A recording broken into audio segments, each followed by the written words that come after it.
You can find half a second on any track you drive without pushing harder, without braking later, and without changing a single thing about your car. All you have to do is stop trying to be the fastest through every corner. It sounds backwards, right? So let me show you. We have two drivers on the same track, the same car. Driver A is faster through almost every corner. Better lines, more speed, looks more impressive. Driver B is slower through most of them. Not by a lot, but you can tell. So who's quicker at the end of the lap? It's driver B by half a second, and it's not even close. And once you know why, you'll know exactly where your next half a second is hiding. For those of you new here, I'm Jimmy Grills, a top 2% iRacer, and I've spent years helping thousands of drivers find speed they didn't know they had. And the biggest change I see in drivers who break through walls is exactly this. They stop trying to be the fastest through every corner and start thinking about which corners actually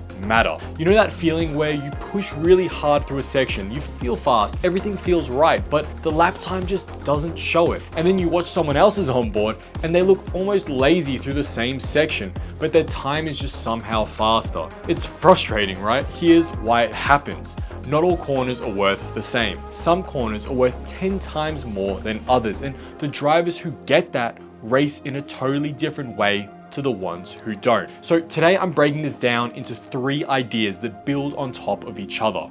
Idea 1 is the value ladder, why some corners on your track are worth 10 times more lap time than others. Idea 2 is the compounding effect, why small speed gains in the right spots create gaps that grow and grow down the straight. And idea 3 is the sacrifice play, the weird trick of going slower on purpose in some corners so you can go faster where it really counts. As we go through these, think about the last track you drove, because I promise you there are corners you're working way too hard on and others that you're barely even thinking about. And once you start seeing the track this way, your practice will never be the same. All right, idea 1, the value ladder. Here's a question most drivers never ask. Which corner on this track is worth the most time? Not which one's the most fun and which one's the hardest. Which one moves the clock the most? The answer comes down to one thing. What comes after the corner? So if a corner leads onto a straight where you're speeding up for 5, 10, 15 or more seconds, that corner, gold. I call these type 1 corners, and every single click of speed you pick up at the exit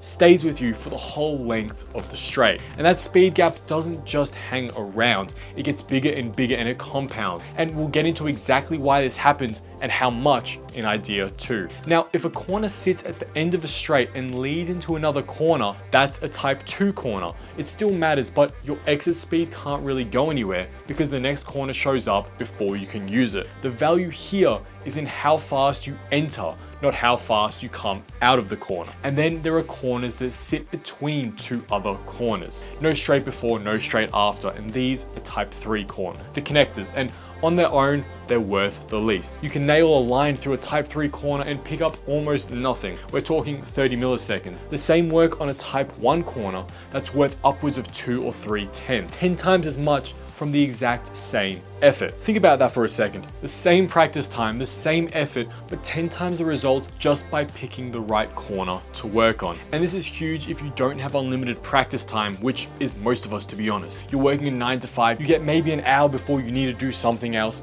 You can't spend that hour grinding every corner equally, but if you knew which 3 corners are worth more than the other 9 put together, now that hour has a target. You sit down, you drill those 3 exits, and you walk away faster than the guy who spent 3 hours practicing everything but mastering nothing. Look at any track map and you'll see it right away. The corners that lead onto long straights are your gold and everything else comes second. So the first step is simple. Figure out the ranking of your track. Which corners lead into the longest straights? These are your type 1 corners, your gold targets. Learn those first, nail those first, because nothing else matters as much until those are locked in. And by the way, if you want to go way deeper into this from the ground up, I break it all down in my book, Precision Racing. Links in the description, but let me keep showing you why this ranking matters so much. because the math behind it is wild. Idea number 2, the compounding effect. And this is where some corners matter more, stops being a fuzzy idea and turns into real hard numbers. So let's do the math. Two cars, the same car, exit a type 1 corner onto a long straight. Car A exits at 110 kilometers an hour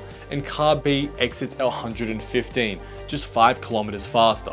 Not a huge gap, you might not even notice it from inside the car, but watch what happens. Both cars speed up the same way from where they start. By 200 meters down the straight, car B is ahead by 500ths of a second. Not much, but by 500 meters, the gap has grown to 1200ths. And by 1000 meters, about a kilometer of straight, that little 5 kilometer per hour head start has turned into a quarter of a second. 0.25 seconds from just one corner exit. Now think about a type 3 corner, one that leads into another corner later, 150 meters later. That same 5 kilometer gain worth maybe 300ths, a tenth of the payoff. Same work to get it, a tenth of the reward. There's just not enough road for the speed gap to grow. And this is exactly why the last corner of any track, the one before the main straight, is almost always the most important corner on the whole track. The main straight is usually the longest stretch where you can just put your foot down. So here's how to think about it. Exit speed isn't just about one corner. Exit speed from a type 1 corner is like money in the bank.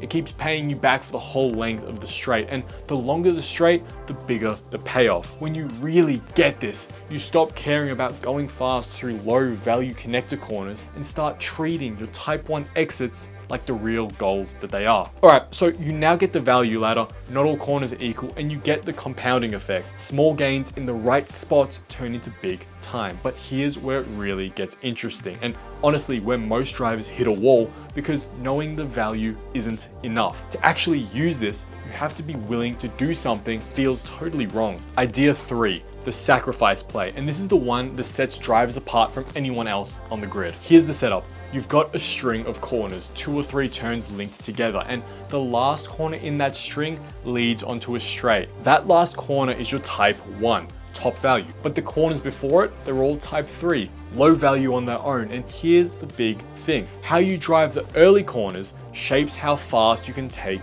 the last one. So let me give you a real example. Virginia International Raceway. If we take corner 3 as fast as we can, we get pushed to the far right and are angled completely wrong if we wanted to set up a great acceleration for turn 4. So instead, we need to intentionally miss the apex of turn 3 and drive it slightly slower, so we're positioned correctly for turn 4, which leads onto the massive section of flat acceleration. And that's the whole idea boiled down. Work backwards from the big corner. What does the last corner in this string need from you?